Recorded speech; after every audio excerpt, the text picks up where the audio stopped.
আসিফ নজরুল নিয়ে ভাই যেটা আপনি আপনি আমাকে বললেন, আসিফ নজরুলের ব্যাপারে আপনাকে বুঝতে হইলে একটু ভিতরে যাইতে হবে আর ১ টা সপ্তাহ ওয়েট করতে হবে। আসিফ নজরুল আসলে কে সেটা আপনাদেরকে জানতে হবে। দেশবাসীকে জানলে সেই দিন আমি আপনারা বুঝতে পারবেন যে আসলে আসিফ নজরুলকে দিয়ে এসব সম্ভব কিনা। আর আরেকটা বিষয় সেটা হচ্ছে যে, যেহেতু আমার চ্যানেলে এই কথাগুলো এটা নিয়ে খুব বেশি করার টাইম পাই নাই। আমি আরেকটা নিয়ে খুবই ব্যস্ত আছি। সেটা হলো আপনার যাদেরকে নিয়ে কথা হচ্ছে তারা তো সমন্বয়ক, তাই না? তারা তো তার এই সরকারে আছে, সমন্বয়করা বাইরে আছে। সমন্বয়কদের কাছে যায়া জিজ্ঞেস করেন, সমন্বয়কদেরকে যা করেন, নাহিদ, আসিফ এরা বলুক যে আসিফ নজরুল প্রধান উপদেষ্টা হইতে চায় নাই। এটা নিয়ে কোনো কথা ঐদিন সকালে হয় নাই।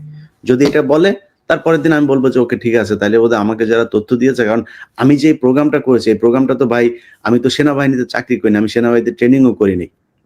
সো সেখানে এরকম কিছু জিনিস দেখানো হয়েছে যে জিনিসগুলো সেনাবাহিনী না দিলে তো এটা সম্ভব না।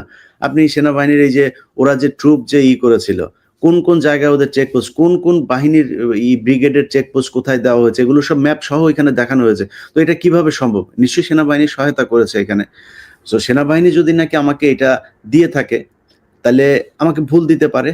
তাহলে ভুল যদি দিতে পারে দেয় তাহলে সেটার জন্য আমি কার কাছে আমি এটা জাস্টিফাই করব? জাস্টিফাই করতে গেলে আমাকে কোন না কোন একটা থার্ড পার্টি, আমি যা বলছি সেটাও সত্য না, আসিফ নজরুল যা বলবে সেটাও সত্য না। থার্ড পার্টি কে হইতে পারে সেটা? তাহলে ছাত্ররা হইতে পারে। ছাত্রদেরকে বলেন পোস্ট করে যে সাংবাদিক ইলিয়াস যা বলেছে এগুলি সব মিথ্যা কথা। ঐদিন আসিফ নজরুল প্রধান উপদেষ্টা বানাইতে হইতে চায় নাই এবং ডক্টর মোহাম্মদ ইউনূসকে নিয়ে যে প্রধান উপদেষ্টা হওয়ার বিষয়ে যেই কনফিউশন তৈরি হয়েছিল নিজেদের মধ্যে সেটাও হয় নাই।